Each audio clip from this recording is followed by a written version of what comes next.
Breaking news. The Los Angeles Chargers have just been hit with a devastating blow. Star left tackle Rashan Slater is officially out for the entire 2025 season after suffering a ruptured patellar tendon. This is not just another injury report. This is a game-changing moment that could shake the very foundation of the Chargers' offense. Before we get into the full story and what this means for the Chargers' playoff hopes, make sure you subscribe to the channel, hit the like button, and press the bell icon so you never miss the latest breaking NFL updates. Now, let's get straight into the new news. For a team that built one of the strongest tackle duos in the league, losing Slater isn't just a setback, it's a crisis.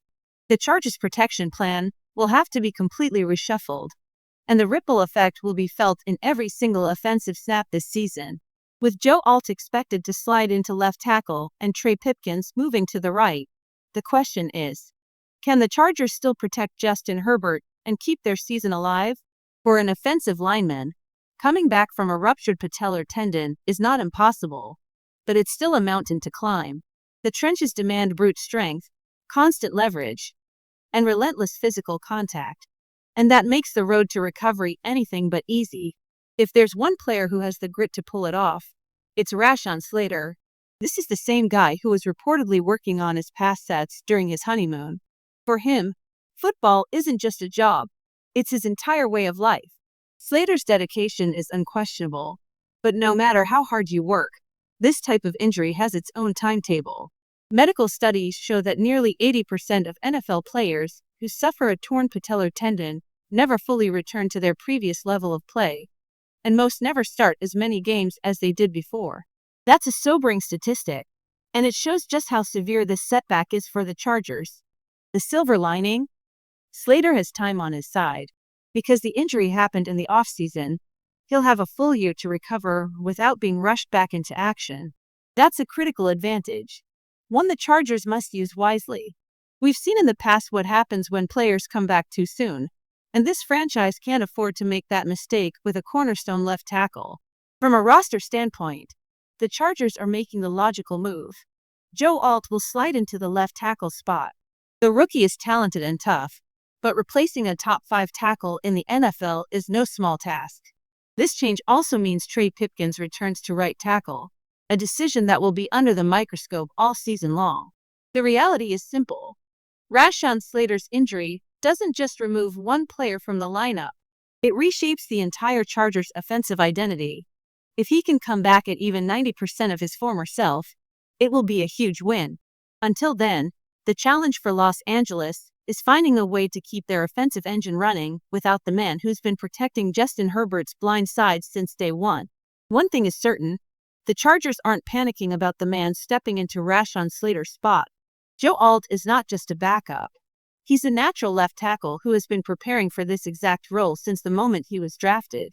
At 6'8", with a massive wingspan, Alt combines rare size with precise technique, making him one of the most NFL-ready linemen to enter the league in recent years. We've already seen what he can do. In Week 18 last season, Alt started at left tackle and didn't give up a single pressure, not one. This is his true position, and moving him here isn't a gamble, it's the logical move. The real downside is what this shift cost the Chargers on the right side. Alt's pairing with Becton promise to be a nightmare for defenders. Two massive bodies capable of overpowering almost anyone in the run game. That vision will have to wait. With Alt moving left, Trey will now take over at right tackle. Some fans may groan at that, but there's a reason the Chargers kept him despite being a potential cap casualty. He's their best option in this situation. The numbers tell the story. Pipkins struggled in 2023, allowing 9 sacks and 49 pressures, ranking near the bottom of the league in both categories. But rewind to 2022, and the picture is very different. Only 2 sacks allowed all season, and a far stronger pass blocking efficiency. The hope now is that the Chargers coaching staff can help Pipkins return to that 2022 form. He's been working exclusively at tackle this offseason, without the distraction of trying to shift inside to guard. If he can stabilize the right side, and Alt plays to his potential on the left, the Chargers might just weather this storm better than many expect. Trey has spent the entire offseason focusing on right tackle, and that's exactly where he needs to stay. He's not a guard, and the Chargers have learned the hard way that moving linemen around just to plug holes usually backfires.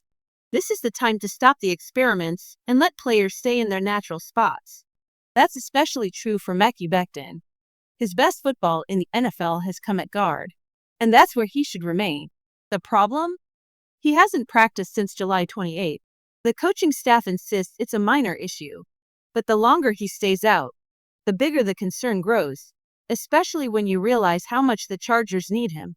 Becton wasn't just the team's biggest offseason addition on the interior line. He was supposed to be the upgrade that stabilized the right side and gave Pipkins the support he needs. Without him, the Chargers are left staring at a worst-case scenario, a right side made up of players who have already struggled in these exact roles before. That's a dangerous combination when you're protecting Justin Herbert. This injury ripple effect puts even more pressure on center Bradley Bozeman. Without Becton, Bozeman will have fewer opportunities to help elsewhere, and will need to focus on holding the middle together while still providing extra support to Pipkins. That's a tall order, and it likely means more double teams, more chips from tight ends, and more offensive resources dedicated to simply keeping the pocket clean. And then there's Jim Harbaugh. This is the kind of moment the Chargers brought him in for, to steady the ship, get the most out of his players, and find a way to win with a unit that's far from perfect. Next man up isn't just a slogan right now, it's a survival strategy. Because when you're talking about helping 3 different spots on the offensive line at once, the margin for error is almost zero. The season is far from over, but the Chargers have work to do, and fast. This roster needs answers, and one of the most intriguing could be rookie running back Rocket Sanders. After missing time early in camp, Sanders has now stacked multiple padded practices and looks ready to make his preseason debut this Sunday. Coaches and reporters alike have noticed the same thing: burst, power, and the kind of acceleration that can instantly change a drive. A strong running game is a quarterback's best friend, especially when the offensive line is in flux. Sanders has the size to push the pile, but also the speed to break into the second level, and that combination could be exactly what this team needs to take pressure off Justin Herbert. He'll get his first real test against NFL competition in the second preseason game, and the anticipation is sky high. The backfield picture is complicated by Najee Harris's recovery. It's been over a month since his eye injury, and the latest glimpses from the practice field aren't encouraging. He still appears to be struggling to fully open his left eye, and he's nowhere near football shape. With less than a month until kickoff in Brazil against the Chiefs, it's becoming harder to picture Harris ready for Week 1. That uncertainty only amplifies the opportunity in front of Sanders, and makes every preseason carry matter even more. The ripple effect of Rashan Slater's injury also forces the Chargers to look deeper down the depth chart at tackle. Beyond Joe Alt and Trey Pipkins, the options are thin. Ryan Nelson, a highly decorated player from the UFL, is one name to watch. He's unproven at the NFL level, but past Chargers success stories from alternative leagues prove that opportunity and the right fit can produce results. Whether he's ready to step in for spot duty could be a storyline to watch closely in these next 2 preseason games. Ryan Nelson's welcome to the NFL moment came fast and hard. In his first practice, Callum Mack put on a clinic, reminding everyone why he's a future Hall of Famer.